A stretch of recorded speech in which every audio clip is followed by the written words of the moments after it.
What you doing? Ran out of space on my phone, so I'm deleting some stuff. Bye, singing dog. Bye, goal. I pronounce you Bye, husband. wedding ceremony. Stop. At Metro PCS, you get 2 free phones with twice as much memory. Really? Don't say bye to your memories. Switch to Metro PCS and get 2 free LG K20 Plus phones with 32 gigs when you switch 2 lines. Metro PCS. Wireless. Figure it out. Coverage not available in some areas. Sales tax not included in phone price. Excludes numbers on the T-Mobile network. See store for details and terms and conditions. Welcome to the war room. We got Dev, Kill, Jimmy, PJ, B. Austin, the hot block commander. How you want it in a 1 or 2 hour show to keep the brain running with the premise to talk sports on a national level. Bold with the topic, sort of like the rebels. When it's game time, they like the Fab Five during prime time. Sports conglomerates speak their minds a little bit. For sports medicine and sports veterans and greats. The 4th and 26th, so the war in Kuwait. It's the war room with 5 nights at the round table. 5 Philly guys, diversified and educated.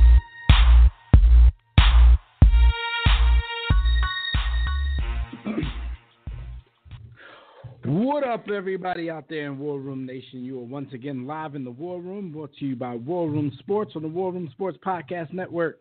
One of your hosts, Dev McMillan. I'm at the round table with the Generals. Got B. Austin and that dude, Jimmy the Blueprint. We're inching toward an already tainted NFL season. The news cycle hasn't stopped since the last time you heard from us. So we'll talk about everything that's going on, so keep it locked right here. Also, make sure you join us right now in the JW Philly Realty chat room at blogtalkradio.com/The War Room, or join us on Facebook or Twitter at War Room Sports. You can also call us directly in about 30 minutes when we open up the Digital Extreme Tech Hotline. That number, as usual, is 323-410-0012. During the week, when we're not on the air, be sure to check out the War Room Sports Podcast Network. Besides our own podcast, The War Room, of course. You can also listen to shows such as The Broad Street Line and The Broad Street Line Express with Roy and Chris, The Tisha and the Tape Hip Hop Show with Phil Maddock and Savad, John Appetit, if you like to eat, with the Burtons, TV or movie head, On the Couch with the Wilsons might be your twist. Cover 2 with McMillan and Purdue if you're not boycotting the NFL this season. And By the Hood with Jimmy the Blueprint and Corey Camp. And we have a show that was added this week to the network, so we want to give a shout out to Joel, Ray, and X for their NBA podcast called Just the Tip. When I first heard the name of that podcast, I fell out my chair, bust out laughing, and couldn't stop for like 5 minutes. But when you want to listen to any of these shows and everything else on the network, just visit warroomsports.com, click on the WRS Podcast Network tab, or go to our free mobile app and click the network tab there. So, fellas, how many times y'all done told somebody just the tip? Yo, why they do that though, man? They knew, man. They had to know. Of course they knew, man. Joel's a comedian. Literally. When we say that, we don't just mean he's a funny cat. Like, Joel is a stand-up comedian. I'm sure he had a lot to do with the title of that podcast. But it's clever. It works. It makes sense. It's hot. Just the tip. So what's going on, fellas, man? Charlottesville. Yo, man. How does this? I'm just waiting. In the nation's capital's backyard. How does this happen? I'm just waiting for the decree to come down that, you know, emancipation has been rescinded, and y'all have 90 days to report to your new accommodations, or you will be flogged and wagon wheeled in public, tarred and feathered, because what y'all don't realize is I have my citizenship in a certain African nation which shall remain nameless, and I'm on the way. Back to Zamunda. Yeah, they're going to be like, check the State Department's website for your assignment, your accommodations. Yeah. And we expect you to report in the week. Yo, I just want to, like, Charlottesville is what it is. Salute to the great patriots and revolutionaries that went out there to fight the present day Nazism and fascism. But I would like to point out that y'all president, number 45, has now quadrupled down because he doesn't just double down, he quadruples down. Like he's the type of person, like, I will not when he show gets weakness. into an argument, when he gets into an argument with his wife, he's never lost because it just don't matter. He's not going to say, I'm sorry. He's not going to back up. He's going to go all the way forward no matter what. And so with that being said, he has now quadrupled down in the celebration of American history and great heroes who served this country while fighting for the Confederacy. Robert E. Lee, Stonewall Jackson, Jeb Stuart, and a couple of others, all in reference to saying that, we don't want to tear Confederate monuments down. These are great pieces of American history. All the while, meanwhile, they were fighting to uphold the reason they were. So our commander, the commander-in-chief of the United States, is in full support of a dissident movement that was fighting to keep slaves in the U.S. Like, I don't even understand. I don't think y'all hear me. The whole thing was treason. And for me, I don't look at it because he keeps using the words erasing history. I don't. Huh? I didn't even think of that. It didn't even dawn on me that the Confederacy, by definition, it was treason. I didn't even think that. Treason. So that's what I'm saying. So I don't understand why we celebrate these people with monuments in the first place. And I don't look at it as erasing history. You know what I'm saying? It's not erasing history. It's basically erasing the fact that they're being celebrated. You make a statue about somebody. You make a monument about somebody. You're celebrating them. You're not just saying, here lies history. You know what I'm saying? You could put those statues in a museum.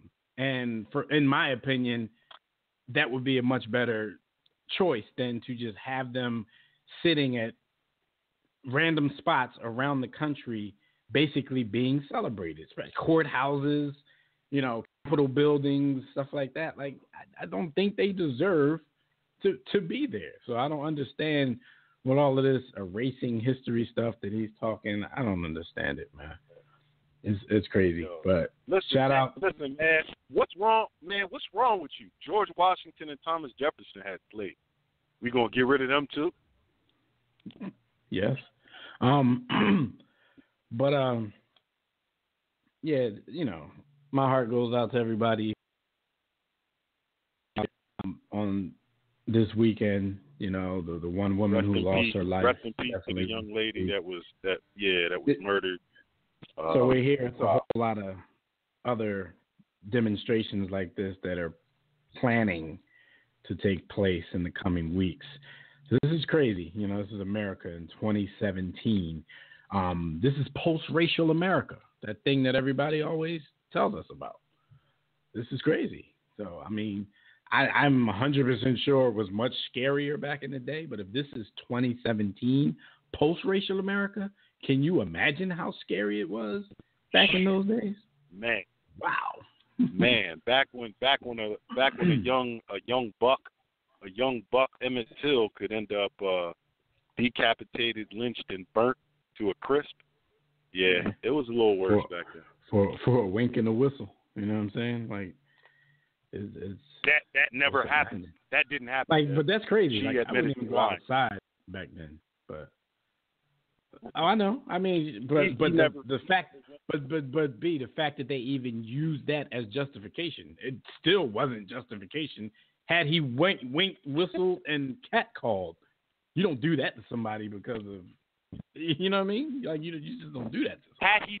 Had he patted her on the bottom, that's still man. Never mind. Right. Shout out to Ezekiel. That might be, in any culture, that might be grounds for an ass whooping, but you don't do what they did to him. Even if he patted her on the bottom, like it went way too far.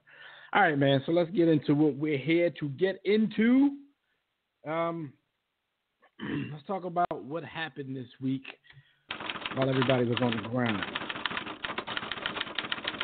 And While You're on the Grind is brought to you by DirecTV. If you like a better TV experience than cable has to offer, including some of the most extensive sports packages offered by any service, go to DirecTV.com, order a better TV experience. Because if you call yourself a sports fan, then you got to have DirecTV. All right, man. Jimmy brought this to my attention a little bit earlier, man. Chick-fil-A. Well, the Falcons, we know the Falcons, they're building a new $1 billion stadium. Like, I've been down there at least once a year for the past few years, and I've seen the construction, nice-looking place, the Mercedes-Benz stadium or something of that effect. So we also know that Chick-fil-A is a Georgia staple. It was created down in Georgia, first restaurant, 1946, something like that. So the Falcons have a Chick-fil-A in their new stadium. Like, need I say more? Like, if you're a fan of Chick-fil-A and you know anything about Chick-fil-A, let that sink in real quick. The Falcons have a Chick-fil-A in their stadium. For all the slow people out there, football is played on Sunday. Chick-fil-A is Chick-fil-A's are closed on Sunday due to the religious beliefs of the founders.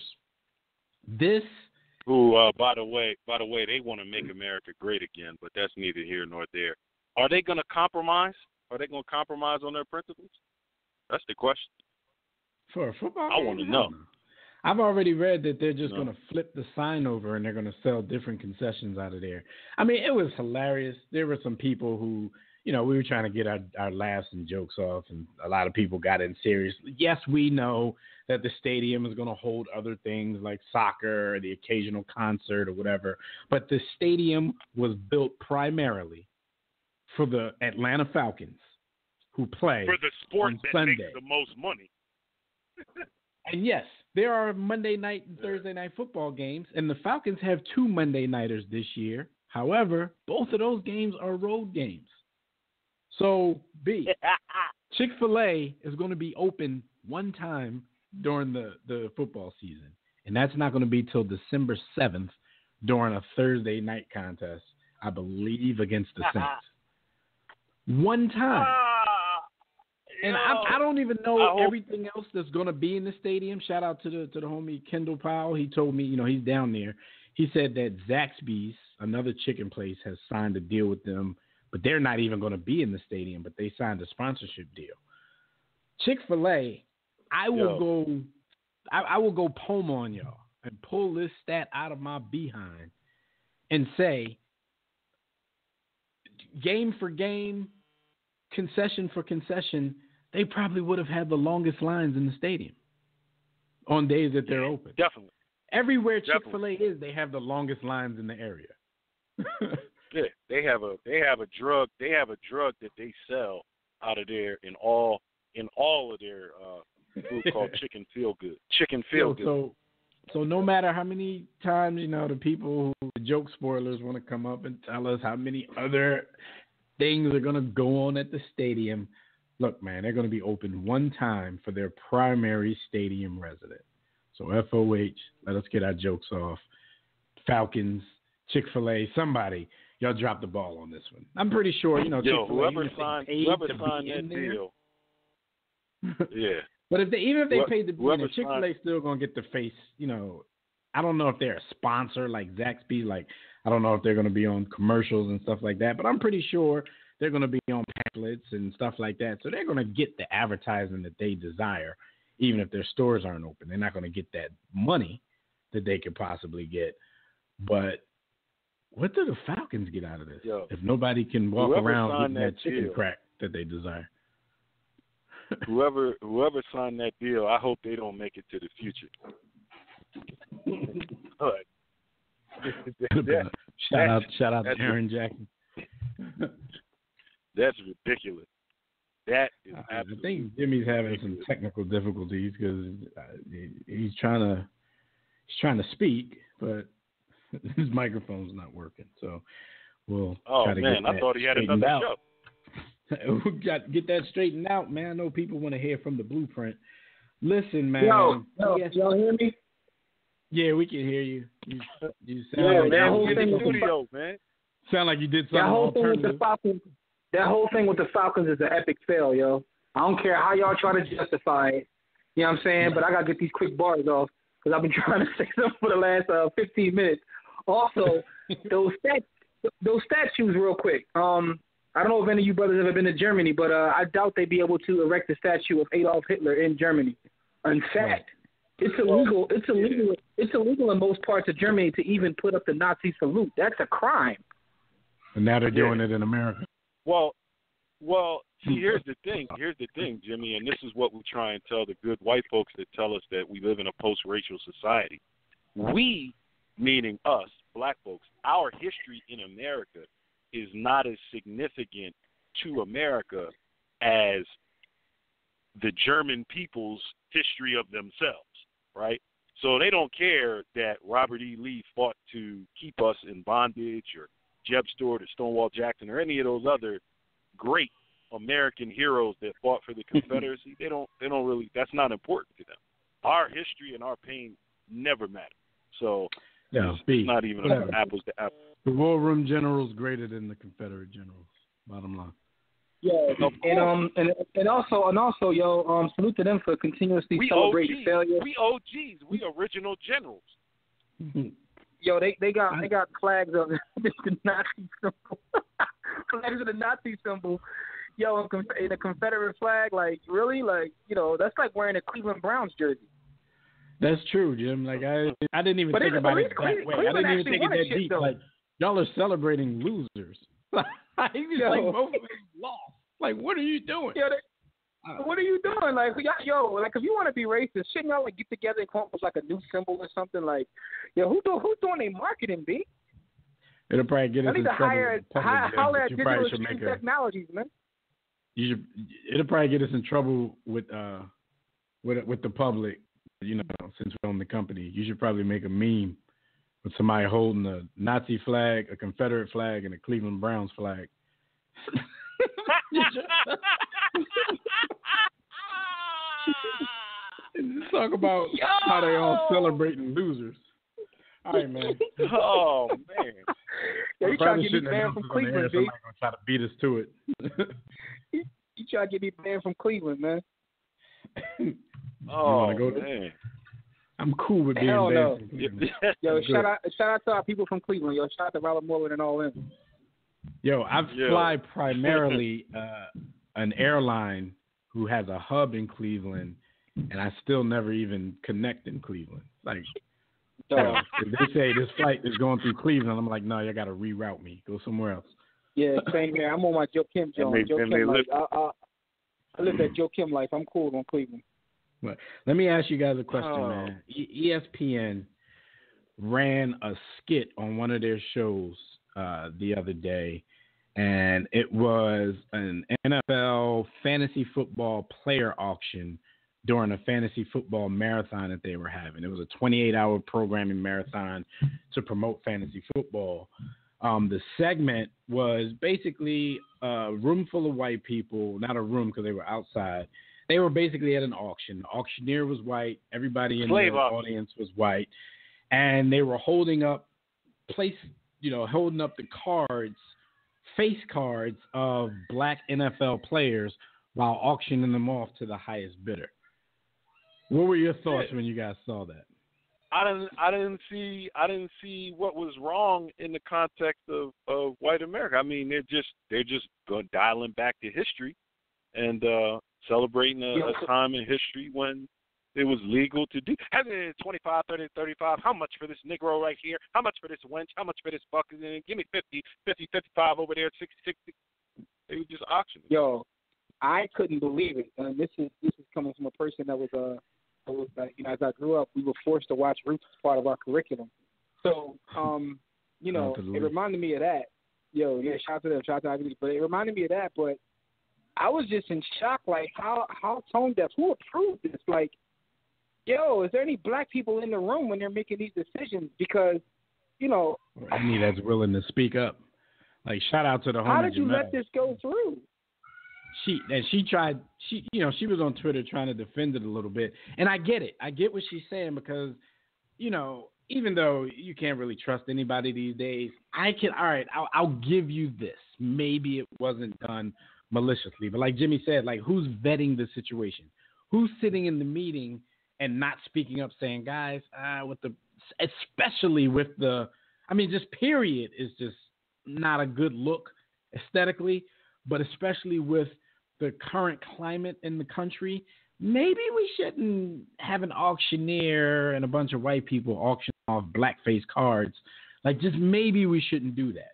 Like, they could have made. And if there was someone in the room and they didn't listen to him, take heed. 4 letters. Bum-ass ESPN. Bum-ass ESPN. Take heed and listen to that person, because it could be a situation where they just weren't listening to people they had in the room. Right. I mean, that's true, but I think so there's a lot more. There's a lot more. This could have been so easily avoided. All they had to do, because we know there's a double standard, and we admit that, and we don't care. There's that grants us that double standard. All they had to do was hold up a picture of Aaron Rodgers, a picture of Matt Ryan. You know what I'm saying? Picture of a kicker. That's all they had to do. It would have been funny to all those involved, and it wouldn't have told the line of sensitivity. That's all they had to do. Saturday, though. Who vets this thing? Who vets this? Yo, because for me, I would have stayed away from it altogether, because I wouldn't even have done, I wouldn't even have put up, those guys, because I would have stayed away from it as well, Jim. But exactly, I'd have stayed far away from it. Something to get you come on, man. out of trouble. It would just be that easy, though. It would just be that easy to do up one of them dudes. I don't know. It was a bad look. It was definitely a bad look. Like, I'm not accusing them of anything malicious. At this point, I'm just accusing them of stupidity. Not paying attention enough, or maybe not caring enough about, the climate in the country. This comes on right after Charlottesville as well. He had a room full of all right. He had a room full of vanilla ices. So therefore, it's a couple of things. We don't know what really happened. But you can't let this get out there. That's all I'm saying. Like, you gotta have somebody in the room. Like, yo, what's popping? You can't put this out. You know what, man? I hear y'all, because some of the things that we see are so almost preposterous to us. We want to give the people the benefit of the doubt. But in 2017, I'm tired of giving benefit to the doubt. We're not dealing with people that aren't intelligent, man. Like, I respect that. Nah, I'm not giving. I respect what you're saying. What you're saying companies like ESPN spend millions and millions of dollars on market research, and they employ people specifically to target certain communities so that they understand the psychology and the feelings. So they have what's called emotional intelligence going into their marketing campaign.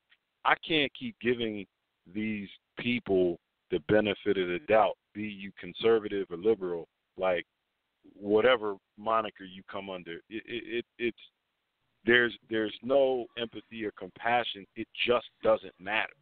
It just doesn't matter. So I can't give them the benefit. No, and I respect your point, because it's like, yo, we're not talking about like some rinky-dink company. We're talking about Disney, for Christ's sake. So I get your point. The crazy part about that, Jim, people, like a lot of people even separate stuff. They like, see, they're the NFL again. That's why we boycott. I'm like, yo, first, the NFL didn't really do that. But but to be Austin's point, right, is like, we think logically. So we think logically no one would have thought that, like, but we also are living in a time where logically we didn't think that our president would win the election saying the things that he said. And right. When you think logically, and now moving forward with his quadruple down, because what you realize, that's our new thing with 45, Jimmy. He doesn't just double down; he quadruples down. Like he's quadrupling. I mean, he's down not on because his he doesn't want it to be a mistake in terms of how he feels. Like he's letting you know, like because in his head, you know, this is my little armchair psychology. He wants you to know that he's not being PC.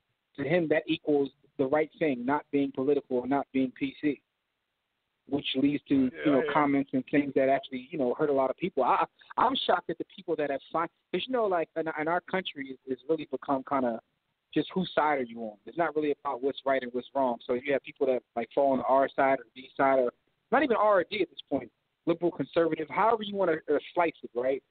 But after this week, I've seen people that have pretty much defended everything he said up until this point, and even some of them now are like, "Yo, I can't." It's like but the thing is, there's still those that are still defend him. But it's kind of interesting to see the people that like, there's like, still oh, black, so now there's you still come black with that. people. There's still black people defending. Put it like this: we won't know that he's reached that line. We won't know that he's finally reached that line until we see like Whitlock go the other way. If you see Whitlock go the other way, you know he's going way too far. That's how we gauge that. Rucklock. All right, man. Former Dolphins wide receiver Chris Chambers and his wife Stacy, their marriage seems to be public as of late, but that's for good reason. They're two of the stars on the new series Baller Wives, I believe it's VH1. I guess it's the counter to Basketball Wives, where most of the chicks on Basketball Wives were never anybody's wife. So it never really made sense to me. But the reason why Chris and Stacey like talk of the show is because Stacey was a woman that Chris Chambers once had an affair with during his first marriage, and was documented to have stalked him and his family, prior to him getting a divorce and ending up marrying. Let me read you guys what the San Diego Union Times had to say about the whole thing then. It says the 27-year-old San Diego woman who had an affair with former Charger Chris Chambers, I have to mention he for the charges as well, has been charged with 11 misdemeanor counts for allegedly stalking and harassing the wide receiver's family. Stacey Bernice Saunders is due in court January 19th for arraignment. Chambers' wife, Christina, told San Diego police in April that Saunders was harassing her phone calls. 2 months later, she requested a temporary restraining order against Saunders, saying he has launched an incessant attack verbally on me and now my wife, her mother, and her sister. Fellas, when he ended up divorcing his wife, he married this woman 2 days later. Not weeks, not months, not years. See, that's telling. 2 that's days telling. after his divorce. Yo, how does this happen? How does this happen? Originally, I was going to come with she stalked her way to the top. I had jokes. Originally, I was going to come with the jokes and be like, look, like she made it have like the most amazing image in the world. But when you say that it was 2 days later, that means that, in my opinion, he was trying to like, have his cake and eat it too. So he was trying to appease his wife by saying, yo, she's stalking, when in actuality, he was lying. Absolutely. Once he realized it wasn't going to work, he just made his choice.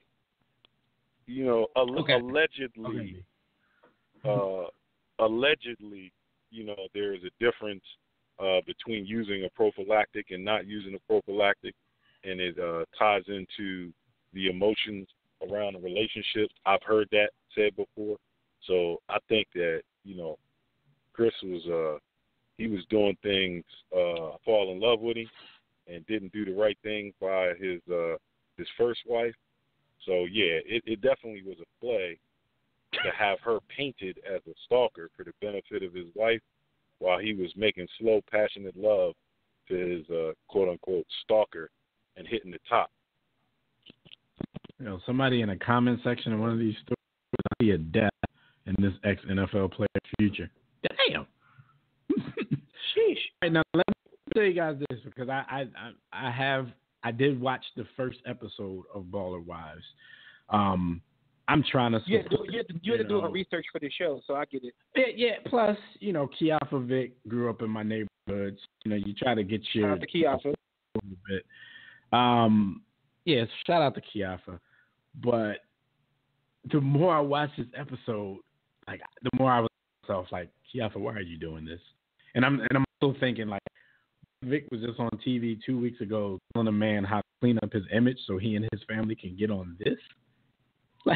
Like in one episode, like they ratcheted up the action, pun intended, to a point where it's like they're already equal to, you know, the basketball wild, loving hip hop people and all that. You know, they as they say, they came in hot. Like they came in hot on this show. The stuff has already hit the fan. And I will say about this woman, Stacey Chambers, now, she doesn't seem to fit. Like everybody else, you know, I don't think everybody there came from money, but they seem to play the role well since they have a little bit now. She still seems a little out of place. She still seems, you know, how can I call it? You know, little hood, little. I don't like to use those terms, but it's what everybody. Hey, that's what's needed for those shows, though. Yeah, and it's working for us so far, you know. But it's very. And you know, the thing about reality TV is this: like, reality TV has been around so long and been so much a part of our culture that people come on shows already thinking they have to act away. Like I've seen people say, like, yo, first time someone's on the set, the first thing they're looking for is a drink, bro, because that's what you do in that culture. Like you feel like, yo, I gotta throw a drink. I'm on a reality. I'm on a, you know what I mean? Like, but you know what? This is what I gotta do. They set the scenes up like that all the time, Jim. They always, you know, they have a table in between them, so it's hard to get at each other. But they always sit drinks on the table because they know what it's about, what it's hitting for.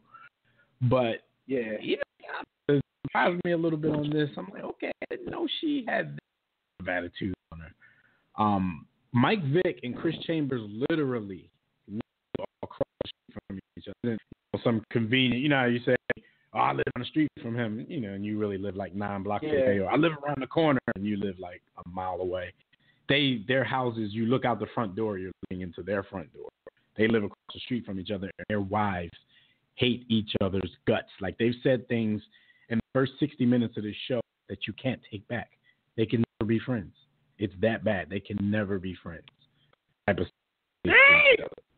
We'll see how this plays out, but I don't know if these girls want to mess with somebody who stalked her way to marriage like this. Like she's scared this man and his family into a divorce and a marriage 2 days later. So I don't know if this is the one they want to play with. And they you know, behind her back, and a few in her face, they call her Stacey. So I don't know if she the one. Stalkers. But this is one of the weirdest stories I've heard, man. Yeah, that's kind of crazy. I think me and B Austin hit the nail on the head. Like originally when I saw the story, I thought one thing, but as you start giving me like the details, man, that's something. We know what that is. They sold the hell out of this show. Yeah, Chris told her. I believe Chris told Stalker Stacey that he loved her before he ever got a divorce. Oh yeah, and he told her. And he did. How did he not? 2 days after, he had to. Yeah, he told her all the stuff that boiled up in her head once he looked like he wasn't going to do it. So she took it upon herself to go get the boy that she loved. And obviously, it worked. Or he the first dude ever to say, "Look, I'm gonna leave my wife for you," and actually do it. Yeah, but he wouldn't have, because you know it probably got to a point after all the stalking. Once his wife realized, like, yo, she's still around after all of this, and you don't seem to be doing as much as you can. So she probably divorced him, and then you know. He the first dude to say that and actually mean it. The rest is history. Crazy history, and it's going to get documented on VH1, the most exploitive stalker TV station in the history of. Yo, how do their kids speak? Like, I know there's kids involved in these shows. How do kids? I haven't read anything about them, and they haven't made an appearance on the show yet. No. So I don't know. But this is weird. Chris Chambers probably. Dad, this is my dad. This is my mom. Exactly. All right, man. That's what happened this week while y'all were on the run. And before we move on, man, let everybody know what happened. Let everybody know who's having a birthday this week. Absolutely. And the birthdays are brought to you by Digital Extreme Technologies. Do you or your business need a custom website? Well, for dynamic, professional, and most of all, affordable custom website solutions, you have to contact Digital Extreme Technologies. It will not crack your wallet, and you can get an amazing quality website. Listen, if you have a website and you're doing business, you're not really doing business. If you're using your Twitter account or your Facebook business page to do business, then you're not really doing business. You're not doing business until you have a legitimate business website, and that's what Digital Extreme Tech does. You can go to their website and see the amazing websites they've created for many of businesses. That's digitalextremetech.com, and you can contact them also at 267-205-4203. So if you have one of those template sites, kill yourself. Now, it's time to give some birthday shout-outs. My birthday, yay! If you're not dead First right now. birthday, first birth 31.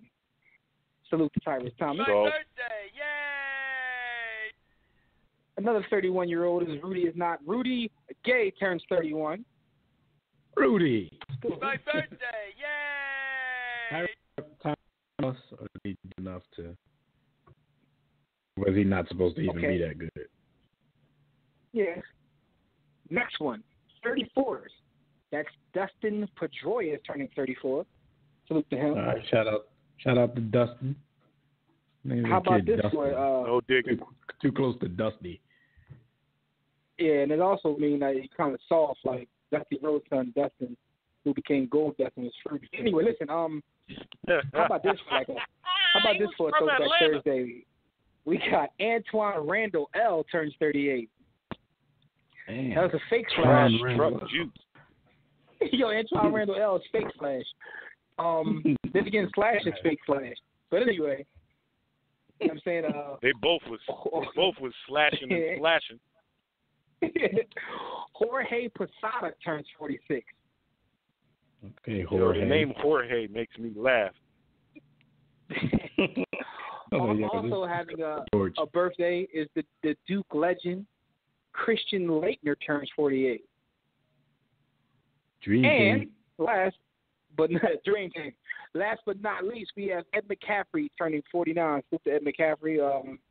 Some say his son will make us forget about him. Not that we think about Ed McCaffrey anyway. Damn, my bird shut it on Ed. That was kind of nice. McCaffrey he was nice. He was all right. He ain't John Blaze, but he was all right.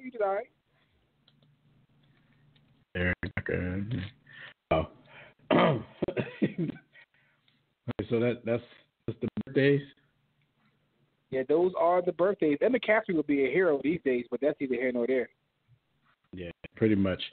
All right, we're going to talk to Fred Perdue real quick about some college football stuff. We got 5 burning questions about this upcoming college season. After we talk to Fred, we'll go to the Digital Extreme Tech hotline to answer some of these calls. So if you're on there, hold tight. Quick, just want to let you guys know you can check out our website at warroomsports.com. While you're there, take your time, look around, click on the contest tab to send a message about the company, the show.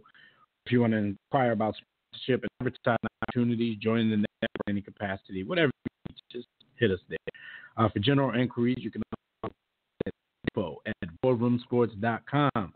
While you're browsing, click the memorabilia tab by War Room Sports merchandise. Click the blog tab to read our latest articles. Pause Fair and Sports and More blogs, then click the respective icons and tabs to follow all of our social media platforms, subscribe to iTunes podcast for our show and the separate one for the network, to watch our webcast at War Room Sports TV, to listen to the WRS podcast network itself, and download our free War Room Sports mobile app on Android or iOS to get everything that's mentioned on the go. Join the JW Philly Realty chat right now during the show at blogtalkradio.com/the War Room. To enter the chat room, just sign up for a profile on Blog Talk Radio. If you don't want to create an account, you can sign up to your Facebook and Twitter accounts. While you're at it, make sure you click follow, because that'll get you updates and reminders about the show. We'll be taking questions and reading those from Facebook, Twitter, chat room, and War Room Sports Game Time group on the GroupMe app during the show. You're going to call in and speak with us right after we talk to Fred Perdue. Just dial that Digital Extreme Tech hotline. That number is 323-410-0012. Press 1, but if you're already listening from your phone, you know what to do. Just press 1 they want to talk. And shout out to Skyview in the chat room. He said Monday Night Football is going to be popping in Atlanta. I agree with you, Skyview, but it ain't going to be this year. It ain't going to be this year. And yes, that is his wife's former last name. I don't want to say it all out on the air like that. But, yeah, that's it, Skyview. All right, so let's go.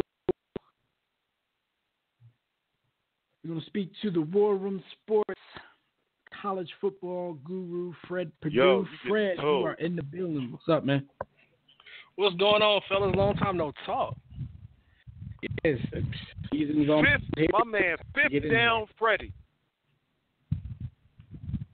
What's going on, Fred?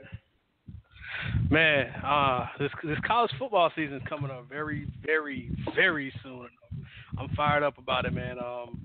We got some big matchups and things, but you know, in due time. All right, I got 5 burning questions for you on the college football front, and we'll jump right into it and start with this first question. First of all, approaches, what coaches are on the hot seat? Man, coaches on the hot seat, and this one, it's really one of those things in college football where it's worse than the NFL. It's worse than probably any other sport because it's such a reactionary sport. If you don't win at least 10 games every year because you have such rabid fan bases, you really are going to have a lot of problems. And at the top of my list is Butch Jones at Tennessee. He had if he didn't win the SEC East last year when Florida didn't look great offensively, Georgia had a new head coach and a freshman quarterback, and you knock off big-time teams when you need to, and you still you fall apart. You had a senior-laden team, and a lot of those guys are off to the NFL now. If you didn't win then, you're definitely not winning now, and it's the SEC, so you're going to be seeing a tough schedule every year. Yet again, they're going to go have a tough schedule. So I think Butch Jones is definitely on my list as far as coaches on the hot seat, especially when you have comments like we're champions at life. Not champions on the field, just champions at life because you didn't finish the deal. All right. Well, this is a question. That Dwight Howard stuff. Oh, yeah, yes, exactly. And I even staying in the SEC, I look at Kevin Sumlin. It was great in the beginning, but I think this marriage is finally, it's time for a divorce. It's time to. I hope he got a prenup because, man, it's a very bad. This marriage has gone south very fast after 2 really great years of Johnny Manziel. It hasn't looked good. I mean, yeah, you had a number 1 overall pick, and that's great. But what have you done for me lately? And not really much of anything. You've had multiple 5-star quarterbacks transfer on you, and now you have nothing. So Kevin Sumlin is at the top of that list, as well as Todd Graham at Arizona State, and they've actually put him on notice that he is if he has another unsuccessful season, things may be a little bit rocky for him at Arizona State. All right. I got one big name for you. Okay. One big name for you, and that's Mark D'Antonio at Michigan State. Usually his job is safe, but when you see the things that he's had going on with the program, with sexual assault and domestic violence going around at the university, and couple that with not winning, they had a nice little stretch of wins where they had Connor Cook and Kirk Cousins coming through the program, Le'Veon Bell, and all of those guys. But now it just seems like that program is starting to trend further and further down. So I think that is one place that may have their eyes elsewhere, especially without developing guys, and Michigan is actually on the rise. Harbaugh has another year before I ever even consider putting him there either. All right, so back to the SEC, back to the team everybody always wants to hear about, and this might even sound like a silly question to most, but, a lot of people, including yourself, think that the dominance may not be on the same level that it once was. Is Bama the favorite to win the SEC this season? I think so. There's only one other team I really think that may be a dark horse, and that's Auburn, their in-state rival. They may have the best offense they've had since the Nick Marshall and Cam Newton days, and that's because of Jarrett Stidham, the Baylor transfer at quarterback. So that would be the only contender, but it just seems like it's Alabama and everyone else, and it makes the SEC look a lot worse than what it really is because Not of from their their John Franklin III days. What about that? Oh, we don't want to talk about Mr. Franklin III, who's already transferred to Florida Atlantic already. So the dude's gonna be in school for like 20 years, like 17 different schools. Good thing he got his degree, so he could transfer as a grad transfer and play Not immediately. have to sit out. But yeah, he won't have to sit out. But he didn't make any impact on that team, and for all the hype out of Last Chance U, I'm really disappointed.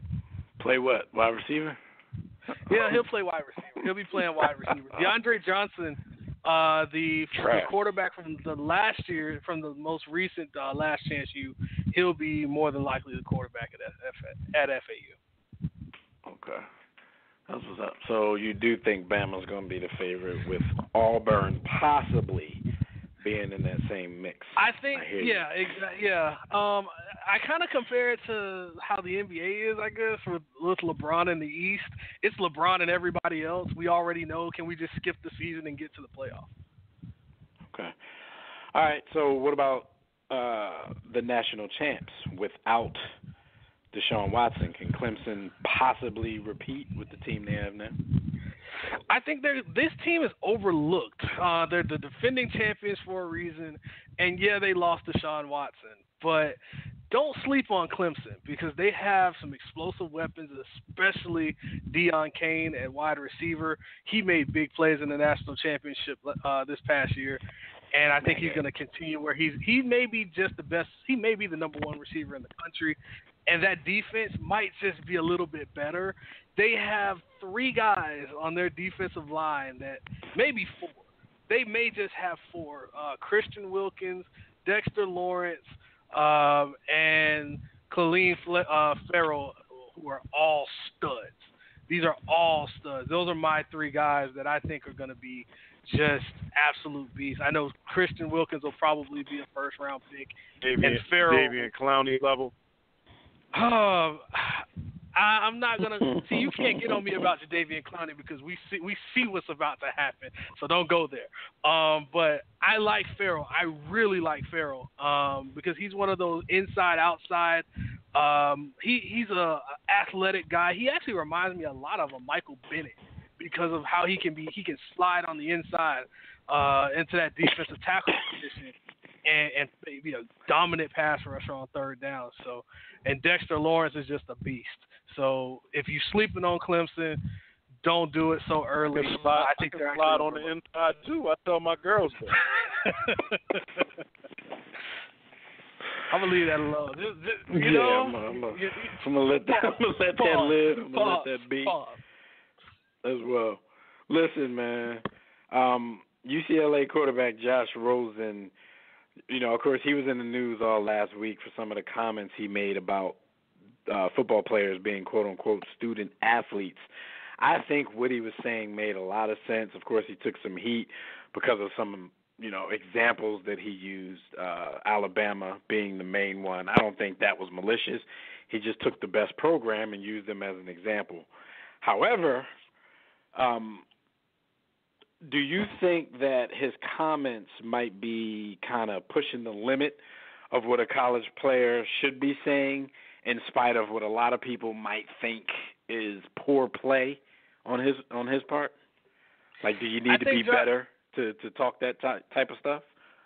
Josh Rosen is one of those guys, man. He's a really good player. Injuries slowed him down last year. He started off kind of slow, but I think he's the goods. I think he should stay for 4 years. I don't think he's a 3-and-done guy, but still, I think we need more of what he's doing because and we can that it's on a whole nother level outside of football. He could be that that white player that could be what you're looking for because he's a younger player, so he doesn't really care what the older generation really thinks.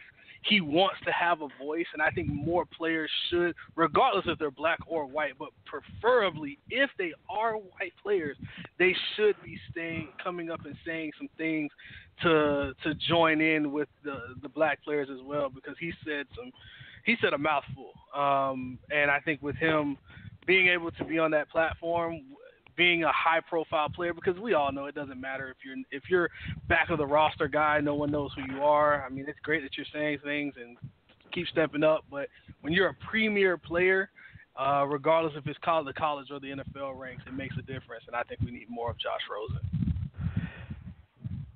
That's definitely true, but you know, I would never. I know you're not saying this, but some people were. I would never want to censor anybody if they have something good to say. I'm sure the NCAA wants to censor him because what he's saying goes against everything they believe in with their money-making, not-for-profit amateur system. Well, the NFL wants to censor him too because we got NFL scouts that are being, of course, they're anonymous, but saying that he needs to tone it down. They're like, you don't come in this league with that. Yeah, of course. We don't need it. We got a couple brothers. We don't need stay in your lane. We do not like abolitionists. Abolition. White or black.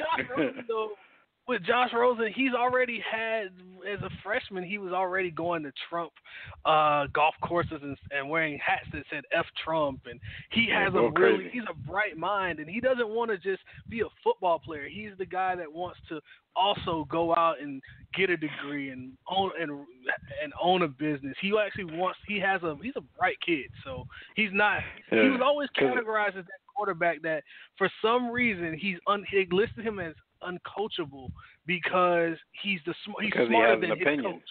He's smarter than his own coach. And but listen, like last week when Jimmy came across the story, like he even, he brought it to me and thought it was a fake news story. That's the new keyword these days with Donald Trump in office. Yeah. He thought it was a fake story, and I had to tell him, no, it's real. Like, boy, he crazy. He say stuff like this all the time, and one of the main examples that people like to use is the whole golf course thing. Like, dude does and says what he wants, but it's not just. I don't think it's just in the means to be an a-hole. I think he really has something behind his actions and his thoughts. All right, Fred, I've been hearing, last question before we get you out of here, man. I've been hearing a lot of college football pundits, you included, talk about how excited you guys are for this season. I know you're excited before every season, but there seems to be something special brewing for this particular college football season. What's so special about the upcoming season? This season would be the 10th anniversary of the craziest season in college football history 10 years ago, the 2007 college football season where we had a 2-loss team in LSU win a national championship. Multiple teams that got to the number 2 spot continued to lose, and they would just get upset week after week after week after week. Even seeing teams like Rutgers and the USF, University of South Florida, seeing teams like the smaller schools just rise up and then they just get upset. And it was a crazy year. I mean, Les Miles losing crazy games, eating grass. Exactly. So, I mean, that was a crazy year. That was the year Tebow won the Heisman. They had a terrible defense, but their offense was great. And, I mean, that was a wild year. We just came off of USC Texas. So, I think it was one of those – actually, we were 2 years removed from USC Texas. But for me, I look at how crazy that season was. And if this year can even come close, we have a ton of big matchups like Alabama, Florida State, Michigan, Florida, just to start the season, not to mention a rematch of that USC-Texas game back from 2005. So I'm really excited for this season because so many big-time matchups are happening. And then we have negotiations of different schools like Miami and Alabama thinking of doing a rematch of yesteryear back in the 90s. We're having big-time games being brewed, and, of course, we have Ole Miss and their scandals. So this season is going to be really exciting. All right. That's what's up. Well, let everybody know where they can hear more college football talk, what you're doing on War Room Sports, and where they can find you on Twitter. On Twitter, man, you can check me out, Fred Perdue CFB. Again, Fred Perdue CFB. Of course, you can check me out in the War Room every Thursday. You know you guys are going to have me back. I know that's going to be something interesting because I might have some good jewels for y'all this year. And, of course, Quick Slants, man. We always kill it on Quick Slants. No doubt. And you guys can listen to Quick Slants on the War Room Sports Podcast Network. That's our college football show. Just go to warroomsports.com, click on the War Room Sports Podcast Network, and look for Quick Slants. All right, Fred, we appreciate all you do, and we will rap to you next week about some college football. All right, guys. Thanks for having me on. All right, no doubt. Fred Perdue, everybody, War Room Sports college football contributor. All right, so let's get into some hot topics real quick. And Jimmy, before we do that, you want to let the good folks know who Hot Topics are brought to them by? Absolutely. Hot Topics is brought to you by Audible. If your schedule is too hectic to read as much as you want, or if you possibly just can't read, what you got to do is make sure you sign up at Audible. Go to audibletrial.com and sign right up and get yourself a free audiobook. Listen, there's an amazing audiobook. Speaking of sports, it's a great AI book on there. And I bring that up because what you'll notice if you read the AI book is that AI is still up to being AI. So salute to him. But that's audibletrial.com. Did they update any of his books to say he was the first player ever to get suspended from the Big Three? No. Wrong AI, man. How you get suspended from the Big Three? Come on, son. You're doing too much. Speaking of that, fellas, I don't know if y'all saw the video I sent y'all today. It's a possibility that y'all man Agent Zero might be a part of the Big Three next year. I'd be willing. I want to see that just for his social media antics. See what he gonna say before, possibly during, and after every game. So, yo, me and you both, yo. Agent Zero definitely do that. They got Oakley out there. They got Oakley out there showing major elbows on 3-on-3. Come on, guys. Right. I don't know why they let his hacking ass suit up, man. I swear, and this is going to be so unpopular, and especially with people in New York, I swear Oakley is one of the most overrated players in basketball history. People love Oakley like he's a legend. He's like a Hall of Fame hack. Like he's gonna be in the Hall for hacking. I know Oakley hit the low 50s sometimes. Yeah, every team and every organization has that guy that's like the hustle guy, the guy that's the feisty guy that everyone loves. He plays a necessary role. He plays a necessary role. Is what you're saying, but they overrate that. Yeah, no, he's like a legend in New York, but people outside of New York still look at Oakley as like some great from yesteryear. Like Oakley wasn't great. Whatever. He wasn't even good. Now that's B. Austin. So y'all can give me some bars, but separate who's saying what. B. Austin about to say, man, he was below average. You're gonna take it all the way there. All right. he was average. Just average, huh? Probably was. All right, man. So look, LeBron. There's conflicting reports coming out about LeBron James, as usual around this time when free agency is coming up.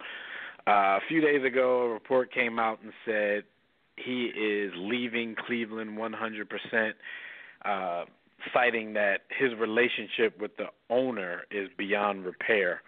That's funny to me because to me, I just look at these leaks as excuses, justifications for something that he's going to do anyway, because when his relationship with the owner supposedly was never repaired in the first place. He was supposed to have come back to do this for Cleveland and for Akron and for just Southeast Ohio in general. I never understood why he would come back and help this billionaire become an even better billionaire, get the Cleveland Cavaliers a championship under his watch. I never understood why LeBron would come back after this man talked to him like that after he left Cleveland the first time. But I think this is just another one of those leaks that they're using kind of as excuses for LeBron running away from another situation.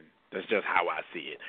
But reports have come out that 3 people close to LeBron's camp are saying that that report is 100% false and no decision has been made on LeBron's future. What say you fellas?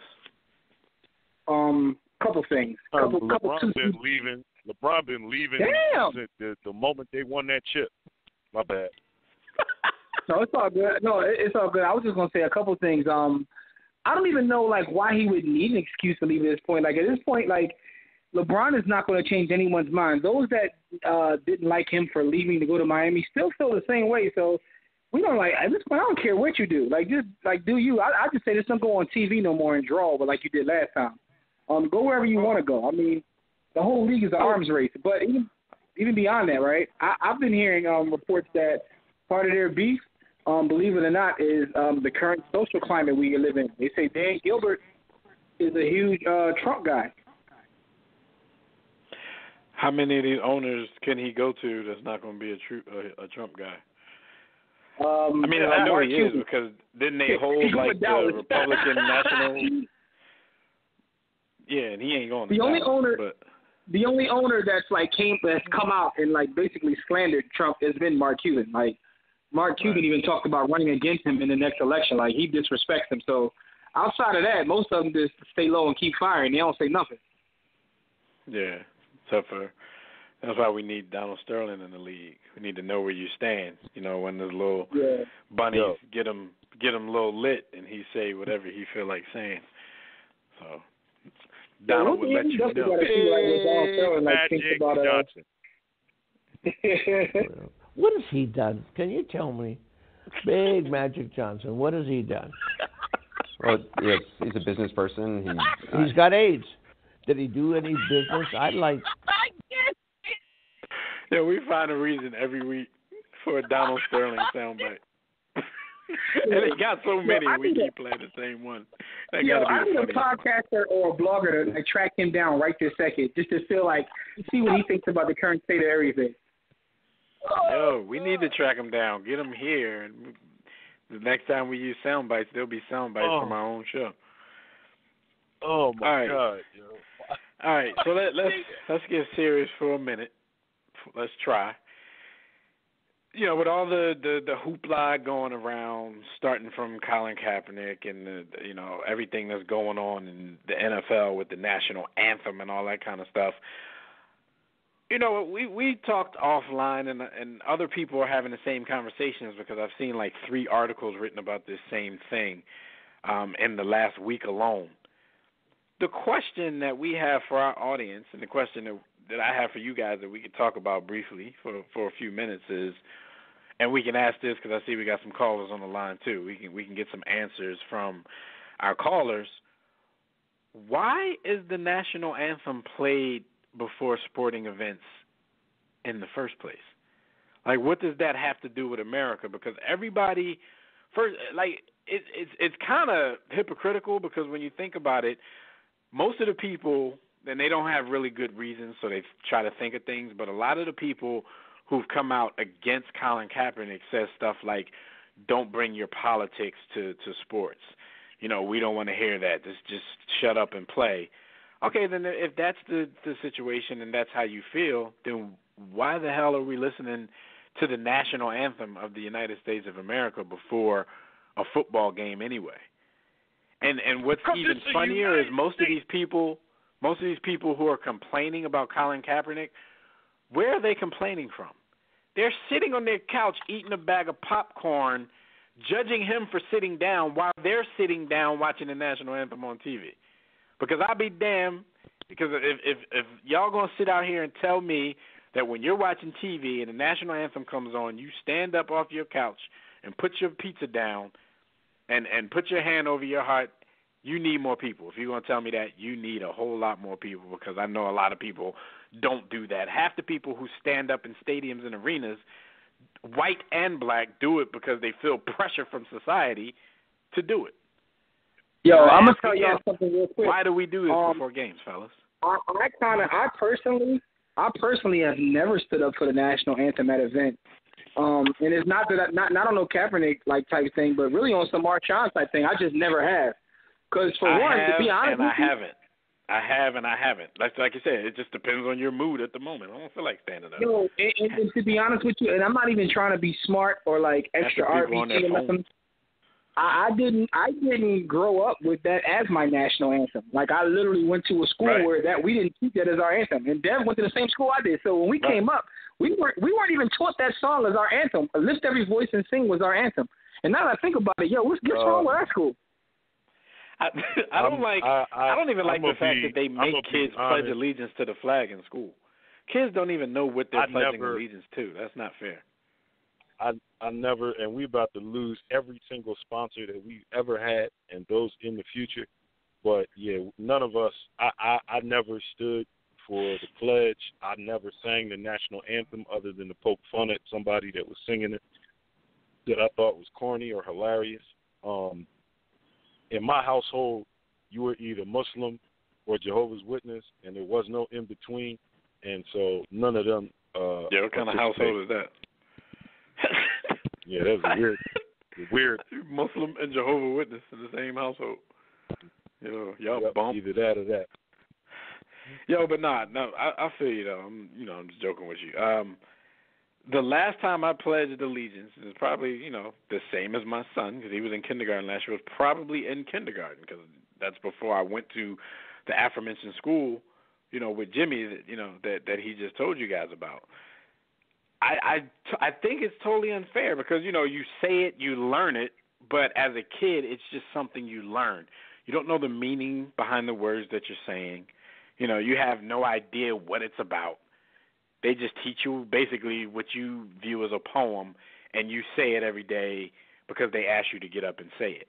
And then, I went to Ivy Leaf, shout out to Ivy Leaf, who actually teach you something about the things that you've been asked to do and try to give you, even though you're a young mind, try to give you some perspective on things. And that's a perspective that I really can appreciate now all these years later. Let's go to the phone lines real quick, man. We got the homie Tobias waiting on the line. Let's get his opinion on this. Tobias, what's going on? You're in the war room, good bro. Why don't we sing the national anthem before sporting events? What's the point of it? I was in the military, so I didn't have a choice at the time. But a lot of times, I do agree with Jimmy that a lot of people just do. Yeah, hey, it was a living. And I can tell you more things offline. But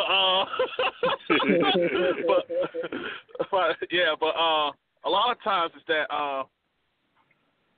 Jimmy's right. A lot of times sporting events, people just do it because of pressure. You don't want to do it. Plus, I live in Arizona, so it's like, but I don't believe it should be playing sporting events because what's the point? What does it add? It doesn't add anything. I could see it was a Super Bowl or something like that, but at a regular game, I don't see why it should be played because that's political. And see, here's the thing: can we just be honest here, guys and gals out there? This is all about making white folks feel comfortable. Can we all just be honest about this? Because look at LeBron James with that tepid, passive-aggressive response he made, talking about love and all that crap. Sound like I would love to put the crying Van Jones meme on him right now. That was passive aggressive. Not saying it's not shut up. You cannot put a savage down with love and feelings. Just like, I don't know if you guys watch Game of Thrones. All the passive, I want to help you out with love, humanity. What happens to them? Their heads end up on a spike and their chest bust wide open. That's what happens to them. Yeah. So we need to stop being so passive. Not saying you got to go out there and kill people, but how about we stand up for ourselves and speak sternly the same way those bigots speak when it comes to the pledge, Kaepernick, everything else? I feel you.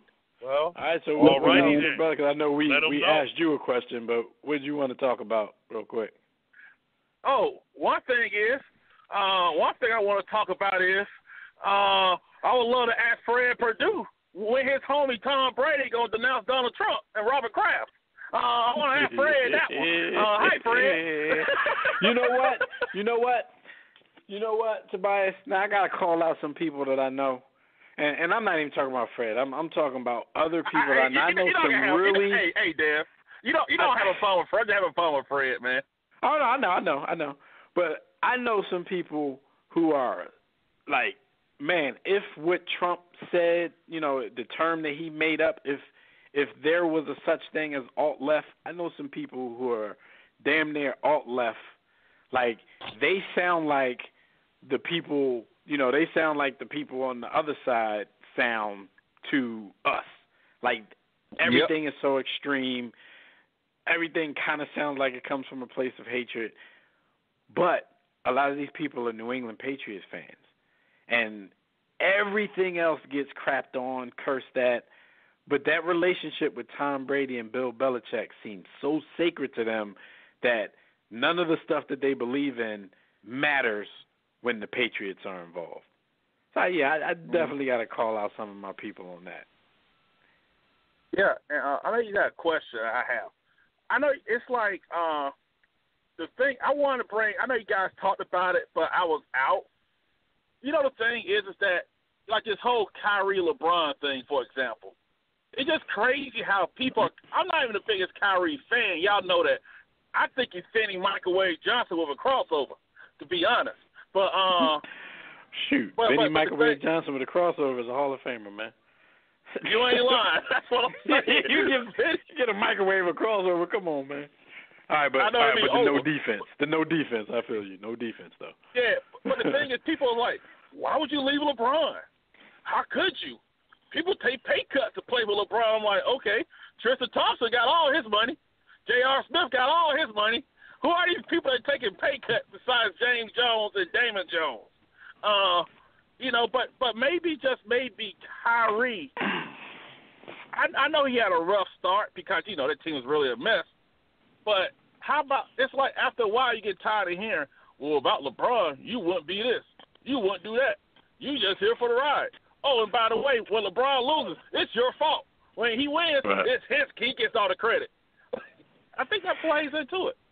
Yeah, we talked about that for the past couple of weeks. That's exactly the situation. And anybody, worth their own salt, who has a little bit of pride, has a little bit of alpha maleness in them, that like we like to say, they would probably feel this way. But everybody's so programmed to feel a certain way when it comes to sports. Like, everybody's so programmed to think that anything you do that could be a detriment to you winning or challenging for another championship, as if that's all the players care about. Like, people hear them say this stuff on TV and believe every word of it when these players have mastered the art of telling you what you want to hear. But none of these guys are playing for free. Nobody's telling you, oh, no, keep that direct deposit. I'm cool. I just want to win this chip. But Hey, guys, and I'll say this, and I'll go. Hey, speaking of free, hey, Dez Bryant, you are going to see every penny of a $70 million contract. And newsflash, you ain't getting another big contract after this. It's over. Stop being a scared Negro. If you can't feed your family, you end up like Sprewell. Charles Sprewell. Hey, I'll say this. These people, the Kaepernick situation is so fascinating. It's not about white people. It shows how many black people who have generational wealth who are scared to even speak out on their rights. But, hey, you guys have a good one, man. Yo, that's because they've been taking generational wealth from our people. That's why. Shout out to Usher, R. Kelly, all right, Phil man. Cosby. I'll let you. Tobias, he like baller wise. He come in hot. I was looking for buck dancing. I thought he was about to say, a bunch of buck dancers. J-Lo. Like, but yo, real quick though, in reference to the national anthem, that conversation we were having, I read something that said that the anthem, the players used to sit in the actual locker room during the anthem, and they only started making them come out when they got paid by the military, so the league can look, more patriotic. So they paid so many millions of dollars to have the players out there, And that's when T.O. started like letting go tears. But all that stuff that you see now, all the patriotic activities that they do before the games, the flyovers, the color guards, the 100-yard flags, and all that stuff. Like Jimmy said, the military pays a hefty price for all of that stuff. So it behooves, like, it's crazy to me that people can sit here and call this man unpatriotic, this and that, but the stuff that looks patriotic to you is staged and being paid for by the military. Yeah. I mean, literally being paid for by the military. And here goes another opinion that will hurt our sponsorship, but the country itself hasn't been a country in a long time. It's a marketplace. So as with other countries in the same situation, you have to invest in an indoctrination program. And that program here in the U.S. doesn't take the shape of, marching boots and Mein Kampf and all of that, but they have to invest in the things that people consume having some sort of patriotic payback, i.e. sports, and what the military is paying for, because outside of certain places in, I'd say, Midwestern America, people aren't joining the military out of patriotism. They're joining it as a way out of financial destitution. So there's not a whole huge groundswell of patriotism in the United States of America. So that's just more investment into the indoctrination of the youth based on what they consume. Because left alone, if that wasn't done, there's nothing that really teaches kids to be patriotic. Yeah. It's all a farce to me. They're making a big deal out of nothing. Like I said, half of these people who are not at the stadium, half of the people judging Kaepernick are sitting on their couches judging him while he's sitting down. So you're actually doing the exact same thing that he's doing at that very moment, if you're even in the room. So it's weird. But I heard that the Baltimore Orioles back in 1954, they temporarily stopped playing the anthem because their general manager at the time found that crowd behavior during the anthem was, quote unquote, very distasteful. He said the anthem at a sporting event didn't even make sense, and this was a World War I veteran making this distinction. So I think I agree with him. Like, I just don't understand what it's about. Like, I fully understand the national anthem in an Olympic type situation, or, anything that's countries versus other countries. Like, that makes sense. You know what I'm saying? That's the song that represents you and your country.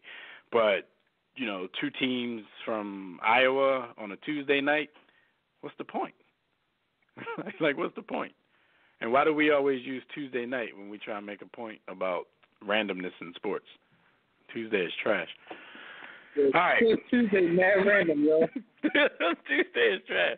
Because every time we talk about the NBA, and we always ran two random teams on a Tuesday night. It's always Tuesday. Tuesday is trizash. All right, so look, stat of the week, man. Giancarlo Stanton for the Marlins. He has 44 home runs with 43 games to go. People are getting excited because this is the best pace anybody's been on in the last several years. So they're talking record. Of course, we know that the official record is 73, Barry Bonds. But there's still a lot of people out there who think if he hits 62, then he'd be the record holder, saying that 61 is the record with Roger Maris. Even Stanton himself believes that he would be the record holder if he hits 62, which is very interesting because last season Barry Bonds was this man's hitting coach in Miami. So he basically throwing his hitting coach under the bus, indirectly calling him a drug addict and saying that if he hits 62 home runs, he believes he's the record holder. Do any of you guys buy into this? I already know the answer to this, but yeah, you definitely know the answer. No, because we don't care about steroids. Yeah, let them all shoot up. Roger Clemens. Let them all shoot up. I personally think steroids is needed in the NFL, man. They need to legalize that stuff. Legalize it. Yep. All right, so I don't know. He tried to kind of walk back his comments a little bit because, he did say he believes Maris's record is the actual record. But then he said he's at a crossroads in an internal debate over what to think about this. If PED users like Bonds, McGuire, and Sosa need an asterisk by their name, he says so does Babe Ruth since he only faced white pitchers. So somebody, filled his hand because that's always a rebuttal from black people that I hear. So he must have been arguing with some black people and stole that point. But I hear that all the time when somebody talks about asterisks, and then they were like, "Well, Babe Ruth didn't play against any black players or black pitchers." All right, so that's your stat of the week, man. We'll see how that all plays out. Right before we move on, does any of you guys think he even has a chance to get to 62, even though that's not the record? Will he even get there to be talking crazy like this? I think that's the better question. I'm gonna bet against it just because I'm a hater. Where is he right now? 44 home runs with 43 games to go, so he's on pace for 60 home runs. So he would have to beat his pace a little bit to even get to 61 or 62. I'm going to bet against it, not because I'm a hater, but because I think there are some pitchers that will be haters and not pitch to him and give him an opportunity to break that record now that it's out there. Yeah, well, he won't be close to the record with that anyway. Like I said, the official record is 72. Nobody cares what he thinks. What he thinks don't write record books. So FOH to Stanton. But good luck. All right, so that is your stat of the week. Real quick before we end this with a little bit of NFL wrap, catch up on some stories from earlier in the week that we haven't got to, put our spin on yet. You guys can check out our website at warroomsports.com if you want to call in and speak with us about any NFL topics. Dial the Digital Extreme Tech hotline at numbers 323-410-0012. Press 1 when prompted, but if you're already listening from your phone, just press 1 if you want to talk. Let's do this. Yes, sir. And the NFL wrap is brought to you by Sports the Book. If you're tired of reading the same old sports books with, those lists and rankings and imaginary starting lineups and a whole bunch of BS, you want to read about Babe Ruth not playing against black players, I ain't right about that, but, they gave me some bars for the next book coming out. But anyway, you can get Sports the Book. Smart people only read the sports. You can get it at warroomsports.com or sportsthebook.com. Combination of hip-hop and sports culture. It's an amazing body of work. Again, warroomsports.com or sportsthebook.com. Time to talk some foosball.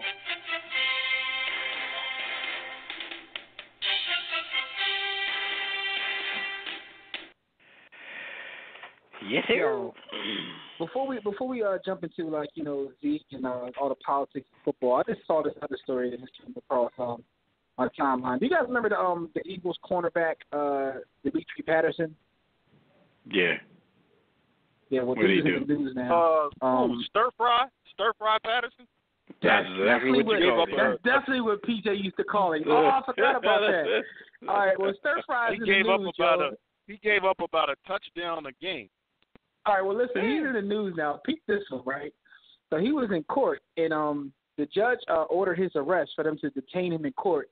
My man tried to bolt out of the courtroom. Where he was going, I don't know. But in the process, he knocked over two officers and injured them in the courtroom. So now he's in bigger trouble now because he injured a couple police officers while trying to escape the courtroom. So my man couldn't even do that right. I mean, Stir Fry is back in the news. He could never injure any wide receivers. Yeah, my man injuring cops now. But my thing is, I always find that hilarious. Like, I've seen that actually happen where, like, someone just try to bolt out of the – like, do you know how difficult it is to get out of a courtroom? You think you're not Jason Bourne, so what are you going to do? Like, there's nothing but cops. That's it's exactly all around. who like, you have where to are be. you going? Yo, that's exactly who you got to be, Jimmy, to have any hope of getting out of that courtroom. Like, what are you doing? And where was he going? Like, what's on your mind when you make that move? And if you get out of the actual courthouse, where are you going to hide? Like, what are you going to do? You going to live on the run? Like, anyway, so, former NFL player, I had to bring that up because I know he's an Eagle, and we used to give him the business. But let's jump to the Cowboys now. Still. Let's talk about the Cowboys now. Let's talk about young Zeke Elliott, who was suspended 6 games for that whole little soap opera he has going on over there. It's like every day more information comes out.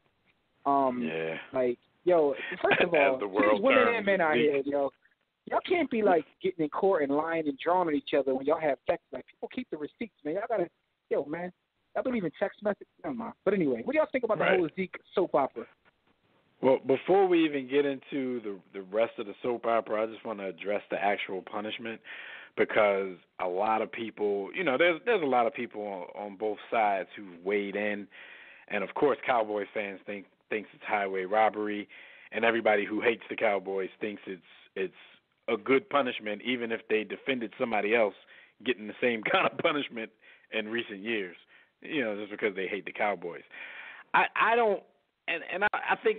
Y'all might remember me saying this on past occasions. I'm like, I'm no more am I in the business of judging these NFL punishments, these suspensions, because, it is whatever they say it's going to be. Only thing I want to weigh in on is how it comes about, because the biggest thing a lot of people are saying is, like, he wasn't even charged, he wasn't even convicted. That's no longer a thing. Like, the NFL does its own separate investigation, so if they find anything that can be considered guilt in their own investigation, then they have the right to dole out whatever punishment they deem necessary. So you don't have to be charged. You don't have to be convicted. That might sound like a bad thing, but over the past few years, the NFL has dropped the ball on situations like that, where they try to give somebody a slap on the wrist, and then we find out that there's more to it, and then we dog the NFL for being a moral, less piece of crap of an organization. So right now, they're just being reactive off of the fans' reactions from all of these cases in the past few years. But what they don't understand, they probably understand it, but they're still trying to appease fans, that you're never going to win with fans, because when you drop the ball and you give a slap on the wrist, we're going to talk trash about it. When you give somebody a big punishment because you don't want things to happen like before and some more stuff to come out, and we say, oh, you gave this guy a slap on the wrist and now you want to punish him, they don't want to look stupid in that way again either. So they're giving dude 6 off the bat. He can have his appeal heard to Roger Goodell, which doesn't make sense to me. But this is what the players union agreed to. They agreed the fact that you don't have to be convicted or you don't have to be charged to get punishment. They agreed that you can appeal to the same person who gave you the punishment in the first place. So really, it's nobody to blame but their union. So that's basically like master puts you on the wagon wheel, whips you, and then you go back to the same master that whipped you to try and get a hug and less punishment. Come on, man. FOH. By the letter of the law that they wrote and agreed to, I think that Zeke will end up winning his appeal because it specifically states, I believe, and you can correct me if I'm wrong, that a domestic violence conviction, or is it indictment, leads to 6 games. He has been neither convicted or indicted yet. So the argument is going to be the NFL is violating its own edict and law eventually. But you're right, in the long term, I mean, overall, the players' union gave up any power that they had to Goodell and they got to understand that Goodell only cares about the image of the league. And they've had too many cases of dealing with domestic violence. So now it doesn't matter right or wrong, just or unjust. It's only about perception. Public perception is that you guys allow these players to run around like maniacs. You need to do something. So Goodell's like, literally, just like you saw in that fantasy auction, yo, I own you guys, so Zeke, you're going to be made an example of just because. I feel like it. And it's the player's fault. I'm looking at the stuff. I still don't see anything about an indictment or a conviction. What I see, it says a 6-game suspension would be without pay, of course, and the length of the penalty could increase in these cases. 1, an employee was involved in a prior incident before joining the NFL. I think he checks that box. Violence involving a weapon, not that one. Choking. We'll talk about that when we dig deeper into the drama because the word choking has come up. Repeated striking or when the act is committed against a pregnant woman or in the presence of a child. A second-time offender may petition for reinstatement after 1 year, but there's no assurance the petition would be granted. So basically a second offense could basically have you banned from the league. But nothing that I'm reading says that an indictment or a conviction has to be in play here. Because, to be truthful, because I don't want to just see guys losing their career over something that they may not have done. But to not get a charge or to not get a conviction, we know that there's legal loopholes and reasons why certain cases don't move forward, even if we all know that, this guy was beating the hell out of some girl. In Zeke's case, we don't know because there's a lot of conflicting reports coming out, stuff that says that the girl told him, I'm a white girl, you're a black dude, they're not going to believe you over me, I'm going to ruin your NFL career. Now I hear that she's using their sex tape against him because what Zeke calls rough sex, choking the chick, she's calling, something else. So it's really flying out of control for him. We don't even know if the appeal is going to be successful because more of this crap keeps coming out. I don't even look at this single incident, and I know you have to, but he has a history of behavior and issues, and his poor judgment, I feel, has put him in this position. So it's like you go to bat for him. This is the same guy that's caught in public on film pulling women's breasts out at St. Patty's Day without asking. Like he and Ben Roethlisberger can compare notes. I mean, they just take it. Casey Mack is in the group saying, "Show me pics, videos of her being a victim. Slander suits needs to be in the work if she comes out. I guess if she doesn't come out as being credible." We gotta take Casey stay away from. We gotta take him. I'm not even gonna be on those show me pics and videos. This is what he gets. You got to take KC with a grain of salt because he's going to defend a cowboy, he's going to defend a chief, and he's going to defend a black man whether they're wrong anyway. Listen, I ain't messing with the feminists with that show me pics and videos stuff. This is what he gets for messing with Vanilla Ice. In the words of Al Hodge, man. So you're blaming his choice of pork. His choice of pork over chocolate. It's his diet. I got you. As my play uncle said, man, this is the chickens coming home to roost. Anyway. Anyway. Yo, cats. I was about to bring up Marshawn Lynch and Michael Bennett, but Skyview actually said in the chat room that Marshawn gave an interview, and I'm seeing this all over everywhere in the media now. Marshawn basically gave his first interview since the thing, and he didn't disappoint. He didn't really say anything about like the protests or whatever, but he did his Marshawn thing. Answering things with one word, no. Like leave me alone. Basically just being Marshawn. So I haven't seen the whole thing, but I do see it floating all around. But this was in reference to him as well as Michael Bennett sitting during the national anthem for this past game that just recently came up. Did you guys have any thoughts for that? I mean, Michael Bennett actually came out and explained his reason why. Right. I am always proud of the Bennett brothers, even though they're a little eccentric and boisterous. I don't mind, because what they say and the reasons behind their actions are always well articulated and well thought out, and they stand up for what they believe in at all costs, and they stand behind what they believe in. So this was the way he carried out that interview, to say, hey, listen, you know, my father is a member of the United States military. I'm a proud, you know, citizen and patriot, but I've been taught and I believe that where there's wrong going on, like what's in Charlottesville, in the larger picture, what we see with the commander-in-chief of the country, I have to stand up.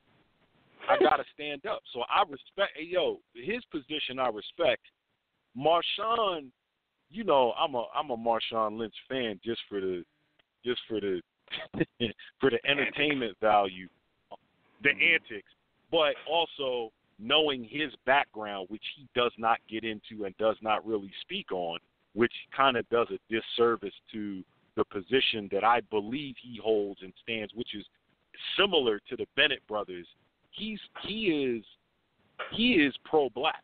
Like when he goes to the podium, but he's also the realist, though. Here's why he's the realist, because we had a lot of discussion over the last several months or even a year. He doesn't speak on what he believes in, but you and I. That's not who he is. You know what I mean? Like, because that's not who he is. The thing is, he's not taking an opportunity, which is right in front of him, to kind of put that out there. He's just being him. So, and I think that's why even like coaches and things be like, look, Marshawn being Marshawn, he's being who he is. Like, he's the realest. He doesn't like walk in a room and act a certain way. He is who he is all the time, which is why you have to respect him. In terms of like Michael, the Bennett thing was weird to me, right? Because we are these times are totally like, whose side are you on? We always talk about this, not about what's right or wrong, which is how we should live life. Right is right and wrong is wrong. It's about whose side are you on.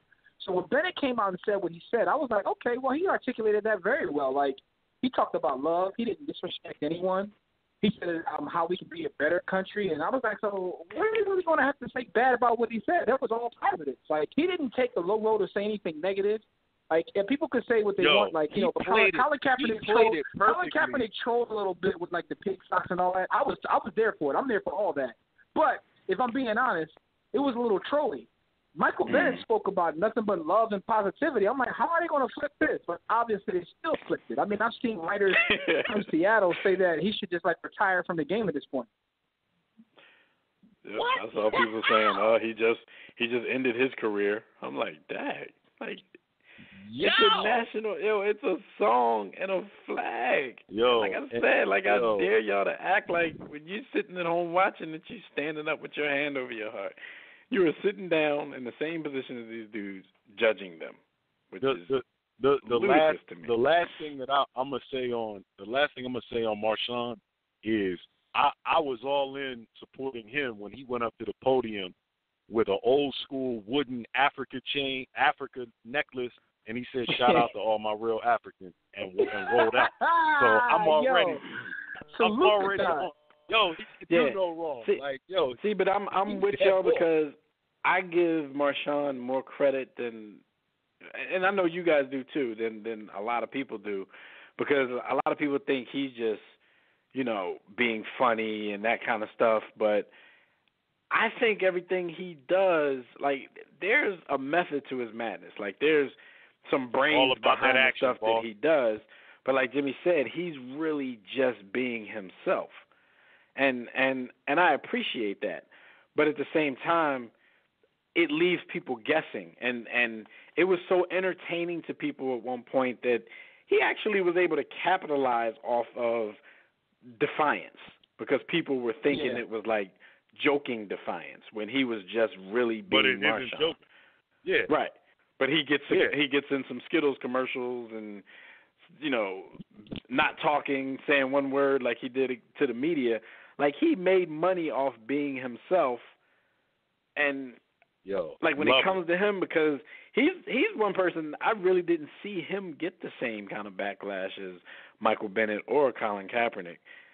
At this point, I don't know. Like, Marshawn just has people mesmerized, and he has them confused because they're like, "Is he?" Yeah. But does it matter if he's standing up for something, or if he's not? Because they acted like it was the end of the world when these guys didn't stand up for the national anthem.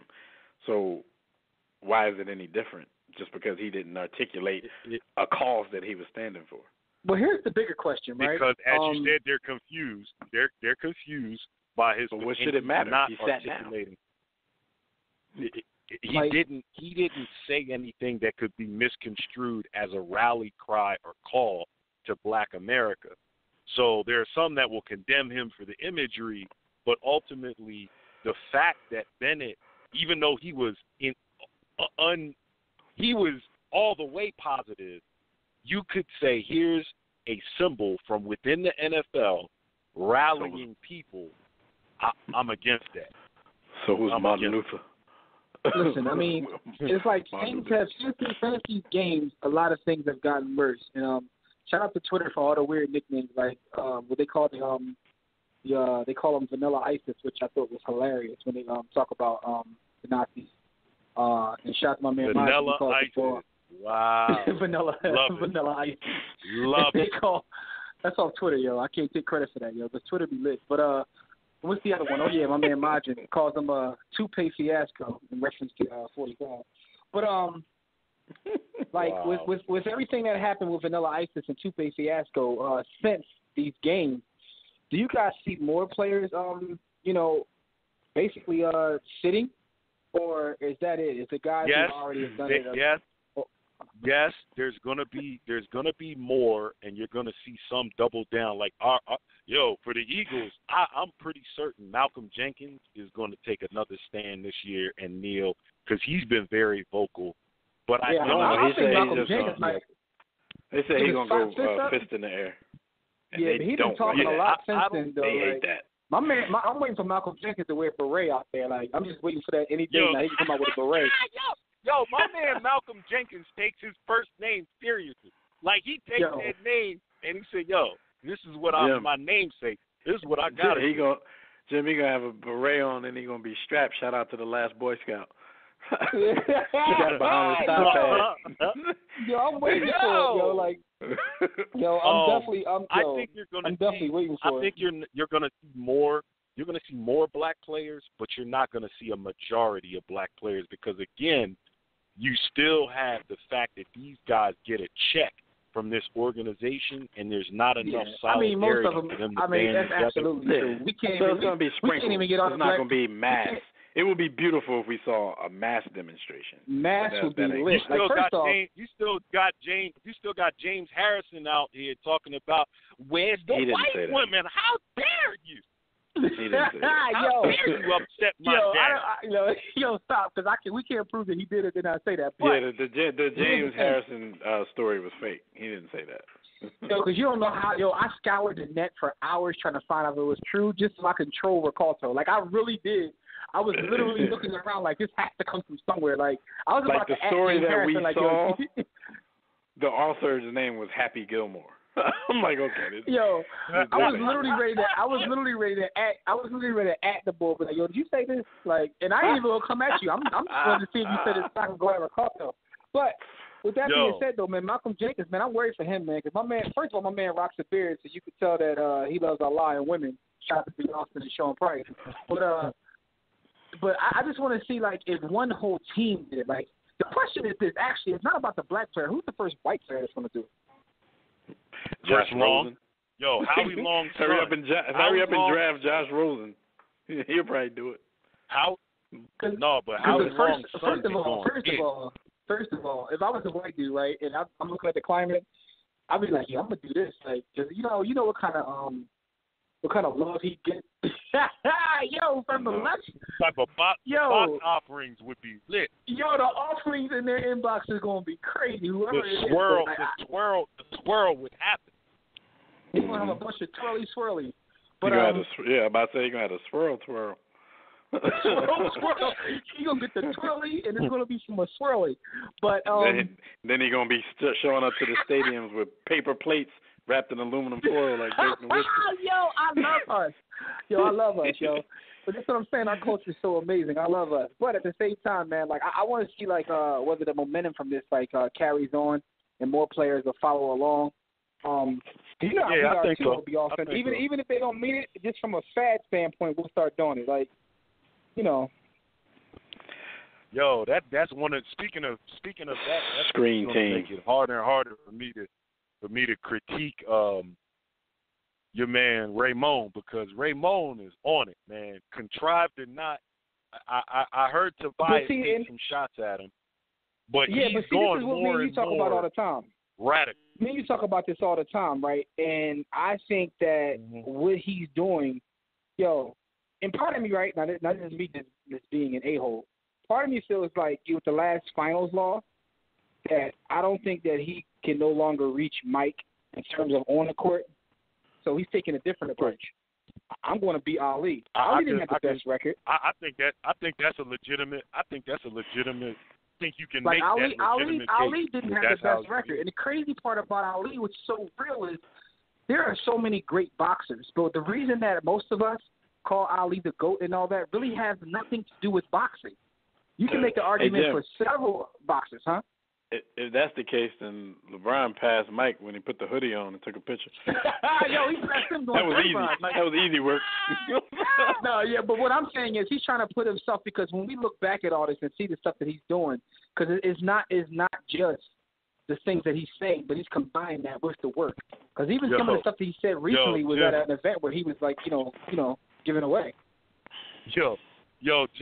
Jim setting LeBron up, because we know LeBron gonna lose like 2 more finals. He ain't winning no finals. No, but what I'm saying is, I've been in barbershops, right? I've been in barbershops, where the whole boxing thing comes up, and honestly, people of different generations. Some will say Mike. You got Sugar Ray Leonard.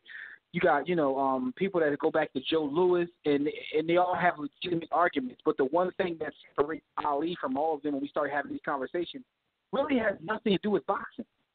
Right. Like the stuff that he did outside of boxing, like elevates him to godlike status. So, and I think that because we're living during the time, we kind of take for granted some of the stuff that LeBron's doing. We say, what is he really risking? But at the same time, he's like saying things that, could possibly lose him a sponsorship. Or, I mean, if you go check his mentions, you already see that, half of those people don't bang with him no more anyway. Stick to sports crowd. But, we'll see. But let's get to the brother Naj online. Naj always brings the fire when he comes on with us, so I'm anxious to hear what he has to say about this topic. Naj, what's good? What's good, brother? What up? Naj, laughing at y'all, man. Hey, smart and insightful, man. Y'all boys do it, man. Post, go to iTunes and rate them boys. And no, they ain't give me a check. No, they don't know me. I'm just saying that just off the strength. But we appreciate it, brother. Appreciate it, man. For sure. No doubt. Thank you, brother. Yeah, y'all ain't leave much meat on the bone on the Ezekiel Elliott thing, but it's one thing that Fox was banging on last week that really needs to be said, though. It's not so easy to sit down and get that as far as the negotiation, as far as them giving back that power that they gave to Goodell, because the NFL... Oh, they already gave it away! Well, this is the thing, though. They really hold that dearly, not just because of the fans, but it's because of the sponsorships more than anything. Because if the sponsors get the notion that you're running an outlaw league full of criminals, then you start to lose sponsorships and you start downgrading from Pepsi to RC Cola and stuff like that, and nobody wants to live like that. So they hold on to that tightly. Like the idea that they're going to be the ones at the end of the day to make the decision on punishing or whatever to keep that PR image up. Now, of course, right now, their whole idea is, okay, we'll over-punish, let the person appeal, and then if we're ridiculous in our judgment, we'll drop it down to 2, we'll drop it down to 4, we get away scot-free, but we never have the Ray Rice again because we're over-punishing. So that's the process they're going through. Yeah, they're going to make a hell of a lot of mistakes. Yes, this is ridiculous. Yes, this is stupid, but this is what we got. So I think Zeke is going to get that punishment taken down a little bit, but it makes me wonder if you lose Jerry, you're going to have some problems as a commissioner, like, period. Like, if you got a situation where you and Jerry aren't seeing eye to eye, Jerry can gather the votes and get those pitchforks and torches and get you up out the paint. So, Goodell is going to have to make certain concessions when dealing with him. But, yeah, I thought Foxworth made a great point with that, because we always assume, like, the players just kind of roll over and allow them to keep that power. No, the NFL holds that part dearly, so the players would have to give back something really, really big in order for them to even talk about losing that. So, that's a big chip for them, so that's why we got the problem that we got. But overall, the NFL is not a moral institution. We know this. So the fact, when they try to play moral, it's funny to us, but to the average football fan, the stick to sports guy, man, they love it. Yeah, that's right, 6 games. That's what you know what I mean? So it's playing to that base, and that don't stop. Right. Hell, if somebody wants to sell miniature American flags to put on your TV to tell people to salute when the anthem is playing at your home, somebody's gonna make a lot of money because we got a lot of people who are willing to be kind out here. Silly country right now. But no doubt. The last thing I wanted to hit on was, I guess, what you guys are talking about with Seattle and some of these guys. Yeah, it's real dudes in the NFL who are going to stand up. But the fact that you got a small window to make a certain amount of money means the majority of guys aren't going to speak up. And not to mention, these are athletes. Right. These aren't people who grew up to be activists. And when you don't have your stuff in order and you feel like a reporter might back you into a corner, if your ideology is really not, strong, people will get a little scared of it. Marshawn probably has the best policy. Marshawn's policy is, I don't play road games. If we're going to talk about something serious, it's going to be an interview where we're in a barbershop or somewhere where I'm comfortable and I'm just doing me as Oakland dude, and you ain't going to be able to word me to death or politically correct me to death or anything. It's Marshawn terms on the conversation. Bennett brothers, they can handle it either way. And, they end up making reporters back down because, usually their side is so ridiculous anyway. But, yeah, man, y'all hitting on great stuff as usual. No, that's funny you say that, Nas. I saw a great interview. It was 30 minutes, and it was Marshawn and his cousin from Oakland, Mr. Fab, who is a rapper, MC. He's quite articulate, and they billed it as Marshawn Lynch's interview. And Marshawn Lynch stood there the entire time with a black ski mask on, and Mr. Fab did the interview and answered the question. And Marshawn stood with a ski mask and a hat turned backwards. and Mr. Fab is quite articulate. He's real articulate. And that's the point we missed. They would ask Marshawn a question, and Mr. Fab would answer the question, and then it would be next question. And Marshawn said one word in a 30-minute interview, and he just stood there. They was in Oakland. First of all, if he was in Oakland, why did he have a ski mask on and battle fatigue? But that's a whole other question, Yo, shout out to the the legend, man. The legend, Marshawn. Marshawn is a genius, dude. He is not taking on any odds that don't look in his favor when it comes to conversations. And that goes back to the Super Bowl, so I don't get fined at that interview where people were mad and didn't understand what was going on. And he was like, no, you're not about to make a fool out of me and use my words and sound bites and make fun of me and the region that I come from and these people that I represent. Like, no, you ain't about to make a joke out of me, so I'm just going to do this. You want to call me stupid? Go ahead. But that's a bad misjudgment you're making in thinking that he's stupid. So, the great Marshawn handling business as usual. I got to see that interview you're talking about. That sounds like the best thing since over and over and over again. So, yeah, man. Shout out to y'all, though, man. Keep on. All right, shout out to you, man. Thanks for your call, man. We appreciate it, man. Thanks, homie. Yeah, man. Like Jim said, Nas always bring the fire, man. He made some really good points. Yeah, Nas one I better call. Yeah, man. So with the Ezekiel Elliott thing, that's one of the things that I did fail to mention. Their position in the whole thing. Like, I'm wondering what it is that they get in return for allowing Goodell to have the kind of power he has as like judge, jury, and executioner. But at the same time, he was right. Like, there's a few owners in the league, Jerry Jones probably being the main one, and maybe a Robert Kraft. Those are the dudes he doesn't really want to piss off. And he ran that risk with Robert Kraft last season, and now he's running that risk a little bit with Jerry Jones this season. Like, they're way too important to the culture. Is the fix in? And is this his way of saying, hey, you see what I did to those guys to keep everybody else in line? Sort of like the owners are doing to Kaepernick. Right. B. Austin made a but you don't stay the commissioner by pleasing the fans. You stated commission about No. pleasing the owners.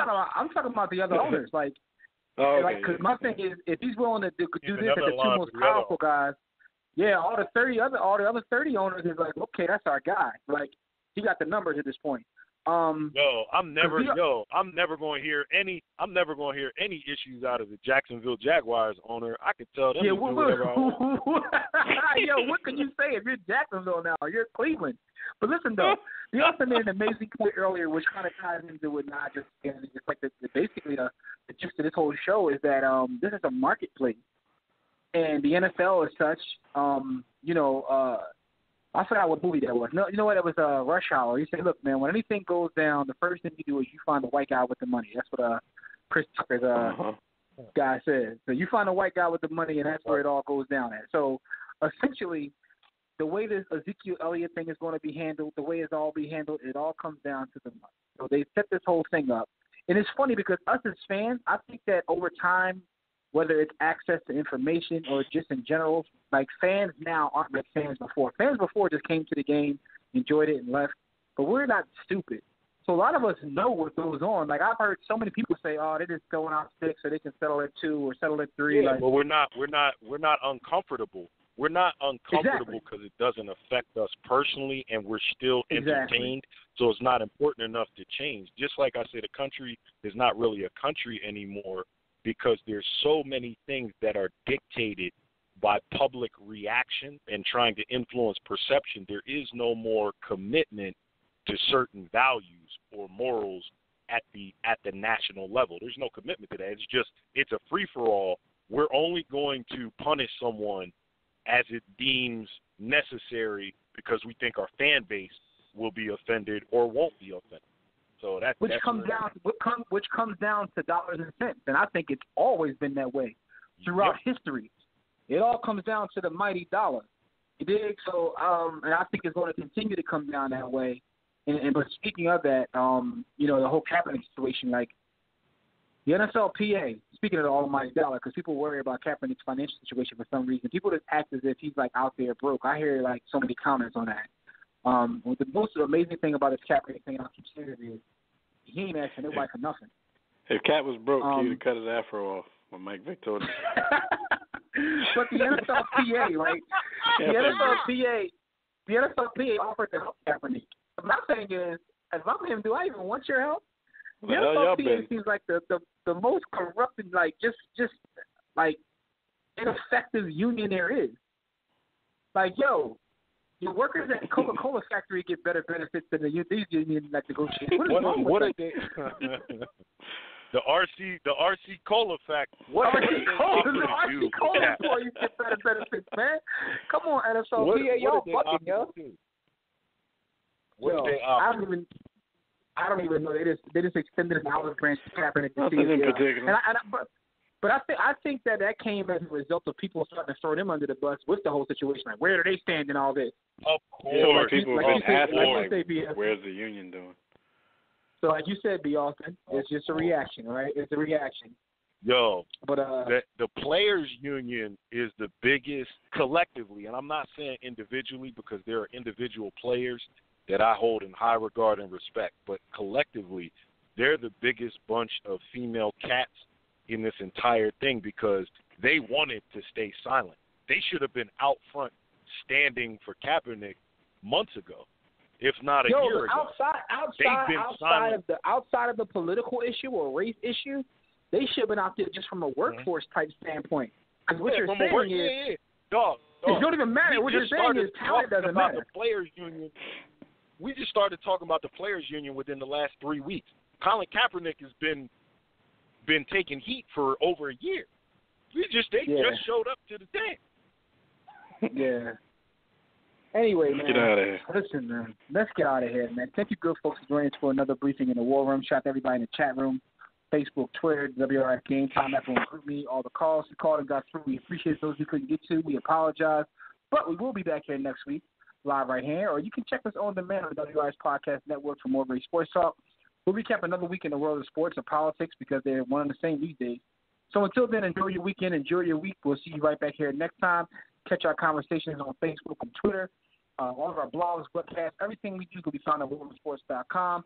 Also, pick up my book, Sports the Book, at sportsthebook.com or warroomsports.com.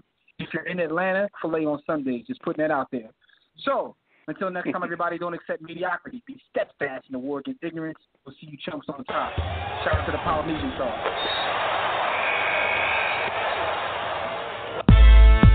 6 to 8. Yeah. War Room Sports. Y'all ready? Let's go. Stay in tune to Jimmy. Know the blueprint. Yo. Every Thursday, 6 to 8, they do this. Shout out to Dev, PJ, B. Austin, Bay on replay. WarRoomSports.com. Get that mobile app. If not, dial 323-140012. They be going and you sensitive, then oh well. Physical podcast, let's talk sports. Showtime like Magic and the block push. Listen live, push one to join in. Rip your team or listen for your enjoyment. Hip-hop dollars, pit stop and knowledge. Should be in sports credits, I ain't talking college. 5 guys, no beef though. Corporate secret, but the streets know. Belafonte, I got a G flow. KC, royalty, I'm in beast mode. 2 hours, get your game up. Who's the best in sportscast? You better name us. War Room Sports. Yeah, you know, Jimmy. TJ, Jack Beck, B. Austin. I'm shot. Up and coming on the beat.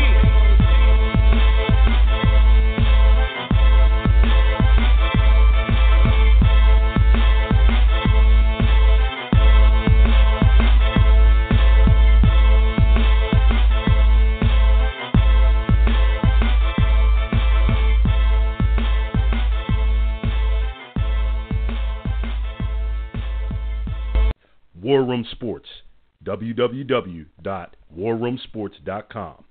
What? Ain't no more to it. All you need is love. The Beat Bugs rock. Did you know you can only find their gear at Target? It's true. So hurry over. All you need is love. Love. Love is all you need. All you need is love. The Beat Bugs rock.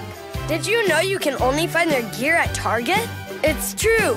So hurry over.